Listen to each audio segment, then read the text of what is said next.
کیسے دیکھتا ہے ہمیں معلوم نہیں ہے. اس سلسلے پوچھنا بھی نہیں چاہیے, سوال بھی نہیں کرنا چاہیے, ساری چیزیں بدعت میں شمار ہو جائیں گی.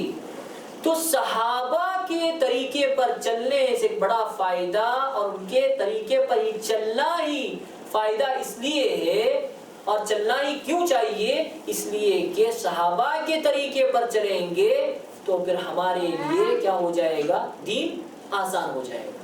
اگر ان کے طریقے سے ہٹیں گے, تعویلات میں جائیں گے, فلسفے میں جائیں گے, اور اس طرح سے دیگر اور منطق میں جائیں گے, تو پھر ہمارے لیے دین مشکل ہوتا ہوا جائے گا. آپ اس کو سمجھ لیجئے. بدعت تو اللہ تعالیٰ کے نبی نے کہا کہ کل بدعت ضلالہ, ہر بدعت گمراہی ہے. اب اس میں ہم شیخیں نکالنے کا, بدعت حسنہ بھی ہے, بدعت سیئہ بھی ہے. یہ کہاں بتایا گیا میرے بھائی کہ بدعت حسنہ الگ ہوتی, بدعت سیئہ الگ ہوتی ہے؟ بدعت حسنہ اچھی بدعت کا نام دیا گیا, بدعت سیئہ بری بدعت کا نام دیا گیا. تو یہ چیز صحیح نہیں ہے. غالباً صحیح بخاری کی روایت ہے, ابو موسیٰ الاشعری رضی اللہ عنہ حدیث کے راوی ہیں, کہتے ہیں کہ یہ ایک مسجد میں گئے, وہاں پر دیکھا کہ الگ الگ جماعتیں بیٹھی ہوئی ہیں, گروہ بیٹھے ہوئے, اور ہر ایک کے ہاتھ میں کچھ دانے ہیں, جیسے آج کے تسبیح کے دانے ہوتے ہیں, تو اس لیے وہ تسبیح وغیرہ اس سے ممانعت ہے. کچھ دانے ہیں. اس گروہ کا ایک لیڈر ہے, کمانڈر ہے, وہ کہتا ہے کہ 100 بار سبحان اللہ پڑھو, سب لوگ مل کے 100 بار سبحان اللہ پڑھ رہے ہیں. اور ادھر ایک کہتا ہے کہ 100 بار کیا ہے الحمدللہ پڑھو, سب لوگ 100 بار الحمدللہ کہہ رہے ہیں. اور فلاں کہتا ہے, کمانڈر ان کا کہتا ہے بڑا آدمی, کہ 100 بار لا الہ الا اللہ پڑھو, 100 بار سب لوگ مل کر لا الہ الا اللہ پڑھ رہے ہیں. ابو موسیٰ رضی اللہ عنہ کو یعنی بہت تعجب لگا, کیا معاملہ ہے, ہم نے تو کبھی ایسے معاملہ دیکھا نہیں ہے, نبی کریم صلی اللہ علیہ وسلم سے دیکھا نہیں ہے, کیا ہے معاملہ. گئے ابن مسعود رضی اللہ عنہ کے پاس, عبداللہ ابن مسعود رضی اللہ عنہ کے پاس جاتے ہیں, کہتے ہیں کہ دیکھو میں مسجد سے آ رہا ہوں, میں نے یہ معاملہ دیکھا ہے, میں کیا وجہ ہے پتہ نہیں ہے. ابن مسعود رضی اللہ عنہ نے کہا کہ کہاں ہے, کون لوگ ہیں؟ کہا کہ آپ خود جا کے دیکھیے مسجد میں جو ہو رہا ہے معاملہ.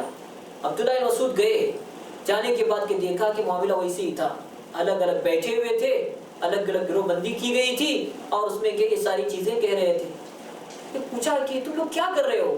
کہا کہ ہم تو بھلائی کا کام کر رہے ہیں, اچھی چیز ہے یہ, اسی کو بدعت حسنہ سے تعبیر کیا گیا ہے. یہ اچھی چیز ہے نا, لا الہ الا اللہ کہنا, سبحان اللہ کہنا, الحمدللہ کہنا, یہ کون سا غلط طریقہ ہے؟ یہ اچھا ہی طریقہ ہے, اچھی چیزیں ہیں. ابن مسعود رضی اللہ عنہ نے کہا کہ اللہ کے نبی کا انتقال ہو کر ابھی دیر نہیں ہوئی, ان کے برتن ویسے ہی ہیں, کپڑے بوسیدہ نہیں ہوئے, آپ اتنے جلدی گمراہی کا راستہ اختیار کر لیے. یہ چیز سبحان اللہ, الحمدللہ, اللہ اکبر اچھی چیز ہے, لیکن طریقہ غلط ہے, طریقہ غلط ہے, صحیح نہیں ہے. اچھائی کے ساتھ طریقہ بھی نبی کا اور صحابہ کا ہونا چاہیے. اس لیے وہاں پر انہوں نے کیا, وہاں پہ ان لوگوں کی تنبیہ فرمایا ابن مسعود رضی اللہ عنہ نے, اور اس سے کیا ہے منع کیا, کہا کہ چیز صحیح نہیں ہے. تو بدعت حسنہ اچھی چیز, بدعت ان کی کوئی نہیں ہے, سب بری بدعتیں ہیں.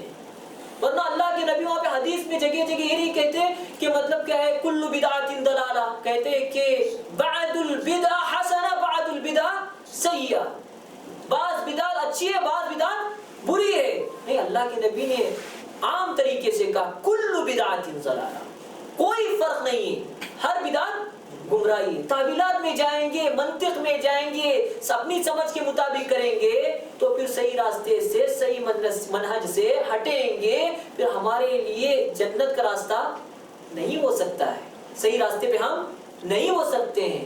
قرآن کو صحابہ نے جیسے سمجھا ہے ویسے ہمیں سمجھنا پڑے گا. صحابہ کے منہج پر چلنے سے سارے فوائد ہیں, اور اسی طریقے سے صحابہ کے منہج پر چلنا بہتر ان ساری چیزوں کی وجہ سے بالکل ضروری. اور بہت ساری چیزیں ہیں جو میں نے بیان کیا کہ اتنی چیزیں, 7 طرح کی چیزیں, یہ سارے اس سے کیا فوائد حاصل ہوتے ہیں. ہمیں چاہیے کہ صحابہ کے منہج پر چلنا چاہیے ان لوگوں نے، ان صحابہ نے جس طرح سے کیا ہے چلا، اور نہیں چلیں گے تو پھر خطرے والی گھنٹی ہے۔ اللہ تعالیٰ نے فرمایا سورہ نساء کی آیت ہے وَمَن يُشَاقِقِ الرَّسُولَ مِن بَعْدِ مَا تَبَيَّنَ لَهُ الْهُدَى وَيَتَّبِعْ غَيْرَ سَبِيلِ الْمُؤْمِنِينَ نُوَلِّهِ مَا تَوَلَّى وَنُصْلِهِ جَهَنَّمَ وَبِئْسَ الْمَصِيرُ۔